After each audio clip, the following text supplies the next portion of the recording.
Salut les amis, je suis très contente de vous retrouver aujourd'hui pour le dernier épisode de notre challenge sans sucre. Voilà, je vous propose un petit bilan de ces 45 jours sans sucre, alors 44 et des poussières. Pour certains ça a été facile, pour d'autres ça a été difficile. En fait ça dépend vraiment de où on part, selon quelle était mon alimentation avant. Et puis ça dépend aussi des facteurs et de tout ce qu'on a pu traverser pendant cette période, puisqu'on a aussi pu traverser des moments difficiles, et parfois ça peut créer des petites entorses. En tout cas, j'ai eu plein de retours, donc déjà merci pour vos retours, c'est chouette. Pas mal de retours qui me disaient que ces derniers jours là, ça a vraiment été les plus durs. Bon, je pense que c'est normal, c'est la fin, on voit le bout du tunnel, et on a l'impression d'avoir fait déjà tellement que du coup on a une petite envie de craquer. En tout cas, bravo d'avoir tenu, et puis s'il y a eu des entorses, ce n'est pas très grave. La question aujourd'hui que je vous invite à vous poser, les questions, c'est d'abord comment est-ce que je me sens ? Comment est-ce que je me sens là suite à ce challenge aujourd'hui ? Comment est-ce que je me sens physiquement ? Quel est le rapport que j'ai avec mon corps ? Est-ce qu'il y a des choses qui ont changé ? Comment est-ce que je me sens moralement ? Mais également comment est-ce que je me sens mentalement ? Donc j'ai collecté vos retours sur toutes les plateformes différentes que j'ai pu, tout ce à quoi j'ai pu avoir accès, Voilà, j'ai regroupé un peu tout ça. Donc physiquement, il y a beaucoup de personnes qui m'ont dit que leur ventre avait dégonflé, par exemple. C'est quelque chose, c'est vrai, dont on n'a pas parlé, mais en fait c'est normal, parce que les sucres, c'est inflammatoire, les farines, etc. Donc on va éventuellement dégonfler un petit peu, mais même au niveau des joues, ça se voit, donc bon, c'est plutôt une bonne chose. Il y a aussi une question d'humidité, vous le savez, il y a des aliments qui apportent de l'humidité dans le corps, et cette humidité, elle va nous apporter vraiment ces gonflements, vraiment surtout au niveau du ventre, mais bon, ça peut être aussi à d'autres endroits, dans les jambes, etc. Donc vous aviez l'air plutôt content et contente de ce ventre un peu dégonflé, ce que je peux comprendre. Il y a beaucoup de personnes qui m'ont dit qu'ils avaient perdu des joues, qui s'étaient affinées au niveau du visage, donc encore une fois c'est tout à fait normal, et puis bon ça fait pas de mal. Moi la première, j'ai perdu des joues, donc ça me va bien, parce que je ressemble moins à un mini Bouddha, parce que je suis quand même quelqu'un qui a des bonnes joues. Sinon vous m'avez fait part de votre bonne forme physique, donc ça c'est vraiment chouette. En fait le foie il va mieux là, il faut vraiment se dire qu'on a fait une cure par rapport au foie, qu'on l'a décrassé, l'organe, il va bien fonctionner pour le printemps et ça c'est chouette. Physiquement j'ai aussi eu des retours sur l'énergie, une bonne dose d'énergie, donc ça c'est aussi quelque chose d'assez cool. On va rentrer là dans la saison avec un regain d'énergie et franchement ça fait du bien. Ça fait du bien. Donc physiquement plutôt des bons retours. Moralement, pareil, bon moral. Vous m'avez indiqué des pensées plus claires, donc ça m'a fait sourire parce que j'ai vécu un petit peu pareil. Moins de fluctuations entre la déprime et la joie, ça j'ai trouvé ça vachement intéressant. Les petits moments de déprime qu'on a des fois. C'est intéressant de voir qu'en fait, en changeant mon alimentation, en virant le sucre, j'ai moins de moments de déprime. Et puis même si j'ai des écarts, ça passe moins d'un extrême à l'autre, par exemple. Il y a plus de stabilité en fait, et ça c'est très intéressant. Vous m'avez fait part aussi d'un meilleur sommeil, donc ça c'est génial, il y a plein de choses qui se passent pendant le sommeil, surtout quand il est bon. C'est là où on va reconstituer notre chi et notre sang, donc c'est très important de bien dormir. Voilà, moi au début j'ai eu un super sommeil, et puis là depuis quelques temps j'ai un moins bon sommeil, qui est pas forcément lié à mon alimentation, mais lié à d'autres soucis on va dire, et lié un petit peu au mental. Mais ça commence à revenir, donc je suis contente. En tout cas globalement, moins de fatigue pour la plupart d'entre vous. Et l'impact sur la fatigue, c'est quelque chose qui est revenu souvent. Vous êtes nombreux à m'avoir parlé de ce rapport à la fatigue, de vous sentir moins épuisé en fin de journée, mais en même temps, peut-être de vous coucher un peu plus tôt, mais de vous réveiller plus tôt. Un sommeil un peu plus, comment je vais dire ça ? Un sommeil un peu mieux rythmé, on va dire. Donc ça joue sur beaucoup de choses également, et sur le moral, ça joue énormément. Donc c'est cool aussi. Voilà, dans la globalité, bon moral, avec quelques moments difficiles. J'en ai traversé aussi, qu'ils soient liés au challenge ou pas. Quand on a un petit moment, un petit coup de mou, on va dire, des fois c'est compliqué de résister sur l'appât du sucre. Mais bravo, et puis même si vous avez fait des petites entorses et craqué, c'est pas vraiment ça qui compte. Ce qui compte, c'est d'aller voir à l'intérieur comment est-ce que je me sens. Ok, là j'ai craqué, pourquoi, comment, et comment est-ce que la prochaine fois, par exemple, je peux éviter. Parce qu'on va quand même garder des choses du challenge. tous ces bienfaits, on va essayer de les garder. Et la prochaine fois que je vais me sentir mal, que j'aurai un moral un peu plus limite, bah je vais regarder, ok, pourquoi est-ce que là j'ai envie de manger, qu'est-ce que j'ai envie de manger, qu'est-ce que ça m'apporte, et comment est-ce que je peux faire autrement, en fait, pour me sentir bien sans que ça passe par le sucre. C'est tout ça que ça nous a appris ce challenge. Hein. Mentalement également, vous m'avez fait beaucoup sourire parce que j'ai reçu beaucoup de messages. Je me sens fière, je me sens content ou contente d'avoir réussi à faire ce challenge. Il y a beaucoup de personnes qui m'ont dit je me sentais pas capable. Et en fait, je l'ai fait. Cette force mentale, cette espèce de détermination là, de tenir un objectif, c'est pas rien, c'est hyper important. Moi, je suis contente que vous l'ayez expérimenté. Pour certains d'entre vous, ça a été la première fois que les personnes arrivaient par exemple à tenir un challenge. Ça a été la première fois pour plusieurs personnes d'arriver à tenir un objectif jusqu'à la fin. Et ça fait partie de cette transformation intérieure dont je vous parle depuis le début. Hein. C'est vraiment intéressant. Quand on l'a expérimenté une fois, qu'on voit qu'on est capable, en fait, après on a beaucoup plus d'entrain pour se lancer dans des prochains défis personnels, et on a plus confiance aussi en soi, en ses capacités. Donc bravo, je vois que mentalement ça vous a vraiment impacté, donc c'est chouette. Alors il y a aussi des personnes qui m'ont écrit en me disant j'arrête, j'arrête le challenge, c'est trop dur, j'y arrive pas. C'est pas grave pour autant. C'est pas un échec qui va faire que j'y arriverai pas la prochaine fois, etc. Il faut essayer de tirer au maximum de bénéfices de tout ça.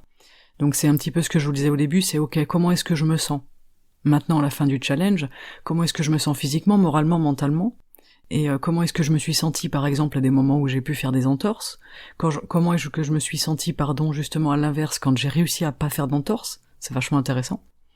Et de bien prendre conscience que là on a vécu 3 niveaux de transformation différents, une transformation physique, une transformation morale et une transformation mentale. Et franchement, encore une fois, je vous le dis, c'est pas rien. C'est pas rien. Voilà. Pour la reprise, je vous avais dit que je vous parlerais un petit peu de la reprise. Alors désolé pour le bruit, c'est mon fauteuil qui grince. La reprise en douceur, hein. On fait attention. On mange pas trop d'un coup. Là, le foie, il a pris des bonnes habitudes, il a été chouchouté pendant 45 jours, donc il faut pas lui envoyer tout de suite une dose de sucre aberrante, hein, parce qu'il risque de pas supporter, vous pouvez peut-être faire une crise de foie d'ailleurs, ou avoir mal au ventre tout simplement. Faites attention à votre digestion, là, ce que vous allez mettre un peu dans votre alimentation, ce que vous allez rajouter et remettre en fait tout simplement au quotidien. Donc je vous avais dit, on peut fonctionner par semaine. C'est pas inintéressant de se dire, ok, la première semaine, je rajoute du riz par exemple dans quelques repas. Et puis la deuxième semaine, si je mange des farines, eh bien je peux rajouter les farines. Mais ne rajoutez pas tout de suite, par exemple, les sucres, les chocolats de Pâques, etc. Là, c'est sûr que si vous faites une orgie de petits œufs au chocolat, bon, ça peut peut-être vous causer des petits maux d'estomac. Vous pouvez rajouter le chocolat, par exemple, à votre 3e semaine. Vous faites un petit peu comme vous le sentez, mais écoutez-vous, parce que vous allez tout avoir comme information. Regardez comment est-ce que ça se passe à l'intérieur, regardez comment est-ce que vous vous sentez après vos repas, par exemple. Tous les repas qui vont arriver, en réintroduisant certains éléments, regardez comment vous vous sentez. Ça risque d'être vraiment intéressant, parce qu'en fait, là, le challenge, on croit qu'il est fini, mais il est pas fini. Il va se terminer quand on aura repris l'alimentation, après quelques temps, qu'on aura stabilisé les choses. Là, vous êtes pour moi encore dans le challenge parce que il y a une phase de décroissance qu'il va falloir gérer et vivre correctement, je vais dire, c'est-à-dire ne pas être dans les excès. Hein, on va essayer d'aller dans la justesse. Je me réadapte à ce que j'ai envie d'avoir comme alimentation. Je suis pas obligé de manger comme avant, mais je suis pas obligé de rester dans les restrictions qu'on s'était mises en place dans le challenge. Donc, pour ceux qui veulent continuer, il n'y a pas de problème, moi je continue aussi, donc on est ensemble. Je vais continuer à peu près de la même manière, alors je vais peut-être m'autoriser de temps en temps des... comment on appelle ça, des entorses, hein, des écarts, parce que je veux pas forcément le continuer de la même manière. Par contre, je ne veux pas réintroduire par exemple les farines. Bon, c'est propre à moi. Je pense que je vais garder, je vais rajouter le riz par exemple, mais je veux pas reprendre les farines tout de suite parce que j'ai vraiment senti une différence moi au niveau des farines. Donc comme j'adore le pain, le pain et les croissants, ce sera pas pour tout de suite de mon côté. Voilà, je voulais vous dire bravo, surtout je voulais vous dire merci, c'était une belle expérience, c'était un beau voyage intérieur qu'on a vécu ensemble. Je vous partage rapidement mon ressenti personnel, moi j'ai un meilleur moral, j'ai une meilleure forme générale, j'ai une meilleure énergie, j'ai un meilleur rapport à la nourriture, ça c'est très important pour moi parce que j'aime très peu de choses, J'aime pas beaucoup d'aliments, il y a beaucoup d'aliments qui me dégoûtent au niveau de l'odeur, du goût, de la texture. Et ce depuis toute petite, hein. L'alimentation c'est un vrai challenge au quotidien pour moi. Donc j'ai réappris en fait à goûter des choses, j'ai redécouvert des saveurs, j'ai appris à cuisiner autrement. J'ai pris le temps justement de cuisiner mieux et de cuisiner meilleur, avec des meilleurs ingrédients, des meilleurs légumes. J'ai senti un sentiment de satisfaction d'avoir tenu le challenge, franchement d'être allé jusqu'au bout, parce que je vous l'ai pas dit au début mais ça me faisait peur tout comme vous. Mais bon, j'allais pas vous le dire. Je vous aurais fait fuir. Mais quand je voyais les cases vides, c'est normal, ça fait peur. Donc j'ai fait un jour après l'autre, et puis finalement ça s'est très bien passé, je suis très contente de moi. J'ai trouvé ça étonnamment facile. C'est un peu ce que j'ai dit à mes copains-copines qui me demandaient. J'ai pas trouvé ça très dur en fait. Il y a eu des moments où ça a été dur, où j'avais envie, mais c'est pas resté. Ça a pas été quelque chose d'insurmontable, ça a pas été une source de souffrance. Pour moi. Donc voilà, moi j'ai senti une véritable transformation et c'est pour ça d'ailleurs que je continue.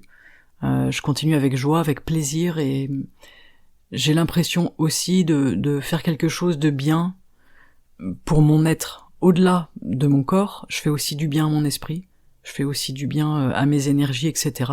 Et bien pour moi évidemment ça a beaucoup de sens et ça a beaucoup d'importance.